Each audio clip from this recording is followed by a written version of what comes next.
Tide, the incarceration of the heretic within and the declaration of humanity. Slumping in something so sullen and lonely, guarded, daunted, tethered and haunted, I alone. I'm tied to the post in the middle of the courtyard, tied to the post all alone. They tied me to the post in the middle of the courtyard and they expected I'll have died all alone. Walls, high walls all around, they reach toward the sky from the ground. Cruel are the eyes on the walls around the courtyard, cruel are these eyes at their gods, cruel as these flawed, calloused and empty by malice and pity, surrounded, astounded, set sting in the eyes on the walls around the courtyard, pierce and stare through the eyes around the courtyard as they chatter and rattle and pray. These tiny little eyes that ferret around the courtyard and bandy my spirit away. It's been a long time since they chained me to the ground. It's been a long time in passing. It's been a few years I've been tethered to the ground, but as long as the eyes have been harassing. But to keep myself company, my thoughts sing in symphony, and I coldly consider an iambic pentameter sweeping and creeping and surrounding perimeter, to sing the songs of words and war, of rights and wrongs that came before. They've tied me to the post in the middle of the courtyard, tied me up and left me for dead. I've a rope around my throat where I'm tethered in the courtyard, and an awful taste for hate in my head. Once upon a time, when I first came to be tied, they taught me and taught me once upon a time. But they tied me here for far too long, confined and left to the fleas. Fruit. It's fruit. They're throwing fruit. It's like candy when it rots in my teeth. Maybe on my own I'd starve to the bone, but the fish can't help but feed the beast. And they've tied me to the post in the middle of the courtyard, tied me to the post with a rope. With a rope around my throat in the middle of the courtyard, I cannot help but choke. And my fingers trace the trails of my binding. They follow and flow across the grain. And all they know and report from finding is a distant end to disred pain.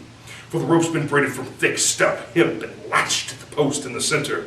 And the threads of the rope, they chafe my neck, but cannot slake my lust to re-enter the throes of humanity with their woes of calamity and gross blows, this insanity, their hate for the living. They envy their living, they revel in living, and never do. With their wars and their cures and their flaws and their laws and their gods and at odds with a life everlasting, this obsession with fasting, their fear of the flesh, their hate for the flesh, contempt for the flesh of another, their loathing of lovers and hold on fast as they hope it will last. And they think for eternity to maintain fraternity, to hold on to brothers with anguish and bothers, to pass obligations as calamitize nations and shovel off love and call it for sin, and then again, begin again and throw off the binding from these frays that I'm finding and tether no longer the beast. For the beast is no demon, no, not so is seeming.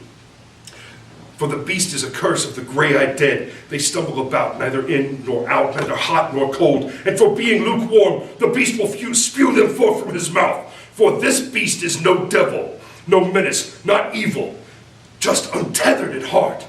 It doesn't hate these people.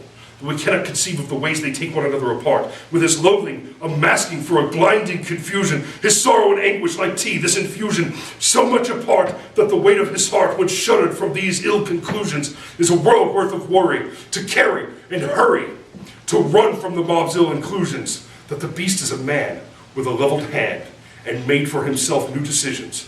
Here stands your beast, cast free, unleashed, and covered by company with soul singing sweet symphony. This iambic pentameter was coldly considered and free to consider while sweeping the perimeter, cast out free and unleashed. Free he may be, if not yet from thee, but free from the leash at least. Though chained to humanity with its woes and calamities, confined still the soul of the beast. But be he no devil, neither no evil, for only he knows to survive, while crying for loving and screaming for something and dying to stay alive. But trapped in the world in the land of the living where never another knows that my thoughts sing in symphony to keep my soul company as never another to know.